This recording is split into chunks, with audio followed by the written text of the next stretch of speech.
Vamos entonces en esta ocasión a revisar cómo conceptualizar los casos. Es importante bajo cualquier escuela de psicoterapia que tengamos una forma de conceptualización de los casos con los que vamos a trabajar. En el caso del modelo cognitivo, Nesu y Nesu nos proponen una manera de conceptualización de casos.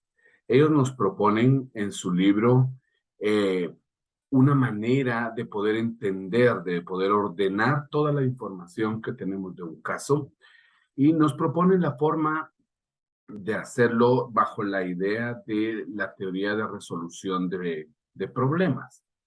Vamos entonces ahora a ver de qué manera conceptualizamos el caso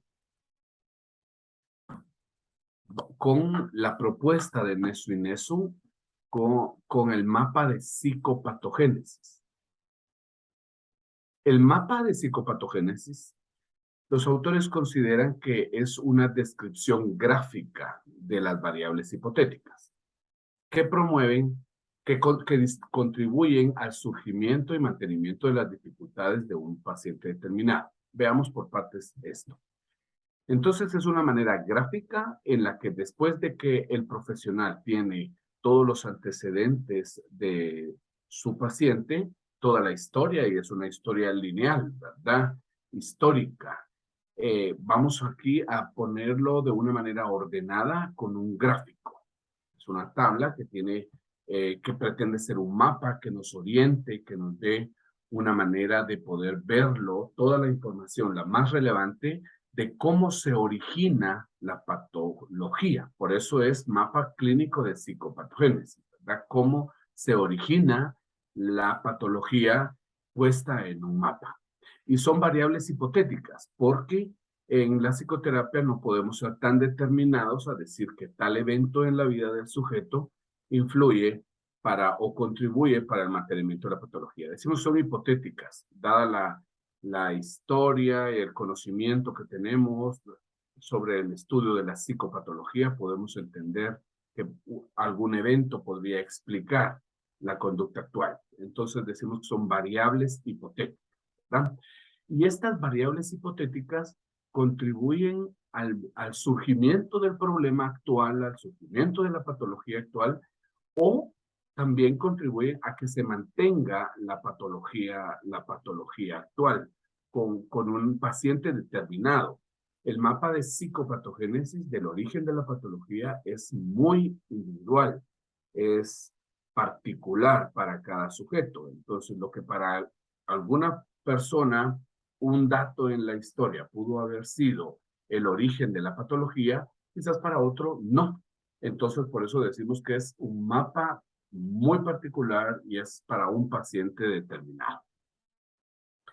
El mapa, esta forma gráfica en la que vamos a entender el surgimiento de la patología, tiene algunos elementos. Los vamos a ver.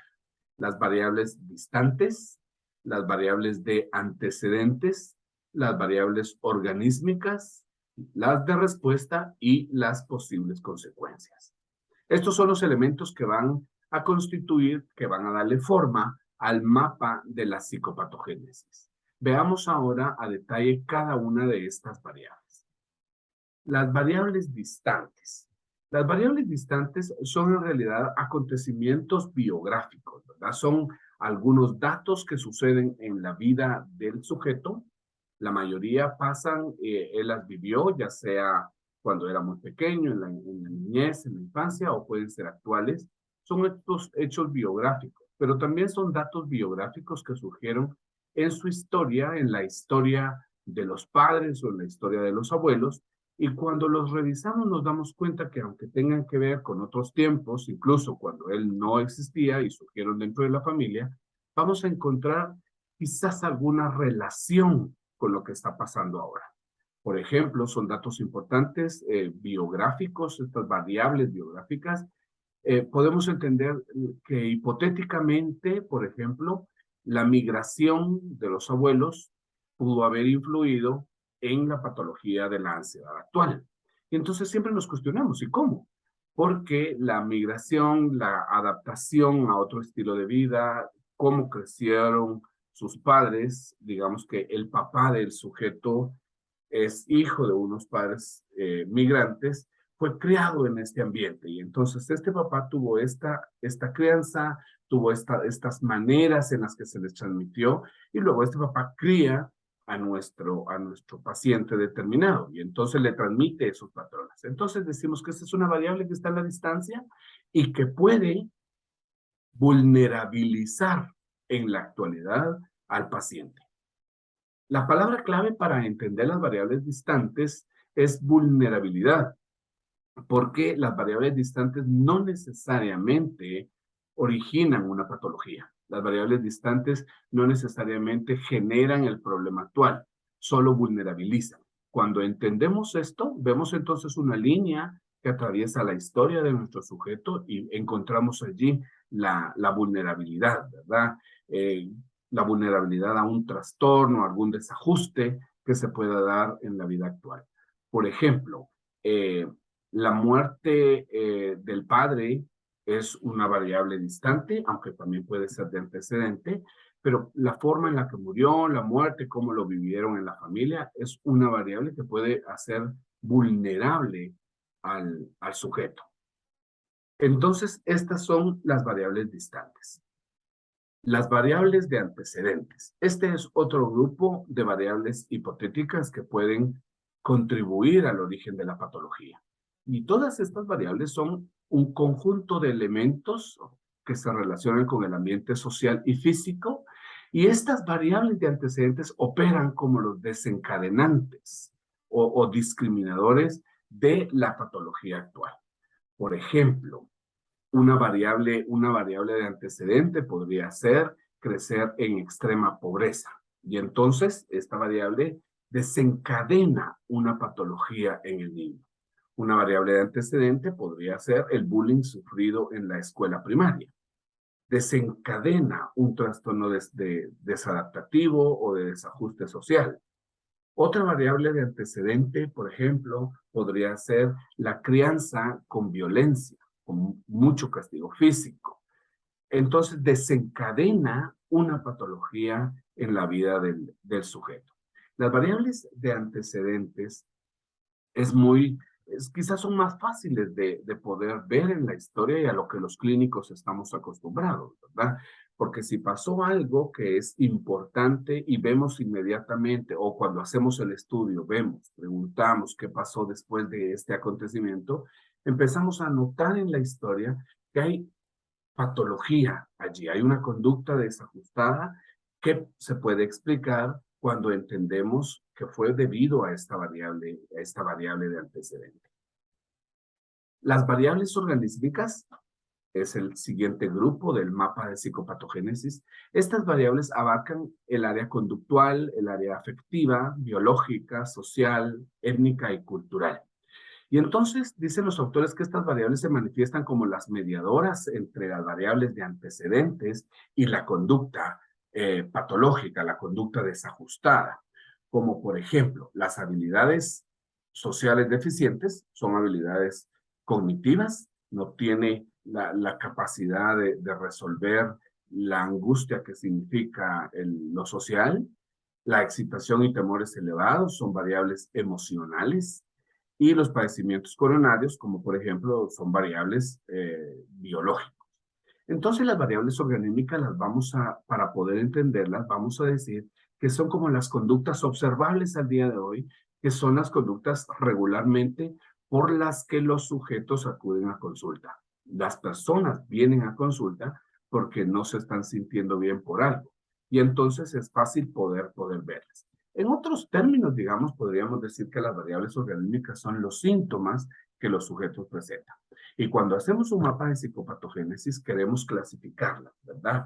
¿Cuáles son esas variables organímicas cognitivas, las variables organímicas sociales, las variables organímicas emocionales? Queremos como describir exactamente qué es lo que está pasando en la vida de esta persona. Y hacemos un listado y las colocamos en el mapa en las variables organímicas. Las variables de respuesta Se refieren a los resultados instrumentales relacionados con el consultante que se asocia de manera estrecha a las metas de resultados finales del consultante. Es un poco complejo. Veamos un poco la palabra resultados instrumentales, o sea, ¿cuál es el objetivo de esta conducta? Entonces vamos a estudiar las variables organímicas. Por ejemplo, en las variables organímicas podríamos haber citado una sobreexcitación, la persona está hiperalerta, con frecuencia refiere mareos, náuseas, manos sudorosas, taquicardia, dolores estomacales, variables, ahí hay variables emocionales, cognitivas y también organímicas, ¿verdad? Diarreas constantes, las biológicas. Y entonces decimos, todas estas variables organímicas, ¿a qué responden? ¿Cuál es el objetivo de que una persona tenga un estado sobreexaltado, un estado de excitación constante, de hipervigilancia? Estas variables de respuesta responden a la necesidad de regular un estado interno de angustia. Y entonces es una necesidad de regular todo este temor que la persona siente. Y entonces decimos que la variable de respuesta es regulación del estado interno de miedo o de angustia. Digamos, la persona nos refiere que no tiene energía, que no quiere comer, que no tiene energía para levantarse, y entonces decimos que la variable de respuesta, todas estas conductas responden a un estado profundo de tristeza y sirven para regular ese estado interno. La persona no tiene entusiasmo, no tiene ganas de nada, y entonces todas estas conductas responden a todas las variables organísticas. Las variables de consecuencias, vamos a ver que son toda la diversidad de elementos relacionados con uno mismo y con el entorno, ¿verdad?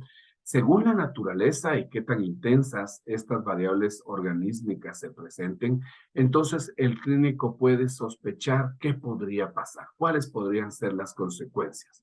Como por ejemplo, si no se atiende un trastorno de ansiedad, podría ser que genere problemas de salud o que se convierta en ataques más intensos de pánico o que pueda incluso generar una depresión mayor a corto o a mediano plazo o a largo plazo. A largo plazo podría haber uso de sustancias, podría ser a largo plazo deficiencia en las relaciones sociales, que se deteriore su capacidad en las relaciones sociales.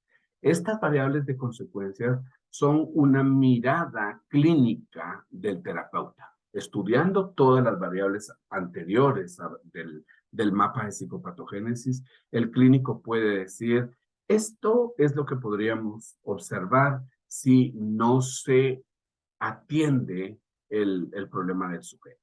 Entonces, estas son las variables hipotéticas que constituyen el mapa de psicopatogénesis.